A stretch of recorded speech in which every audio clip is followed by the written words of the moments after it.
الله يسامح اللي كان عارف المعلومة دي وما قالش عليها. بجد بجد الوصفة دي تحفة يا بنات، هتعجبكم جدا جدا. لايك من ايديك الحلوة لو ناسية اللايك. مبدئيا كده كلنا نصلي على رسول الله في الكومنتات. كل اللي عليكي انك هتجيبي حباية من التمر، وهتشيلي البذرة اللي جواها، وهتضيفي كده معلقة من زيت الزيتون، وتاكليها كل يوم الصبح على غيار الريق. وجميلة جدا، بتعالج الأنيميا وكمان الدوخة. كلنا بيبقى عندنا دوخة كده، ومقوية جدا جدا للمناعة. جربوها هتعجبكم قوي، وخصوصا بقى ان داخل علينا رمضان والصيام، فممكن ان احنا نستغل بقى رمضان. هيبقى فيه بلح كتير او تمر.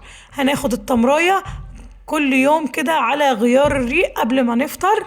تمام، يعني تبقي صايمة عادي، وساعة الفطار تفطري بالتمراية ديت وهي فيها معلقة زيت الزيتون. وربنا هو الشافي. وما تنسوش اللايك والشير يا حلوين. باي باي.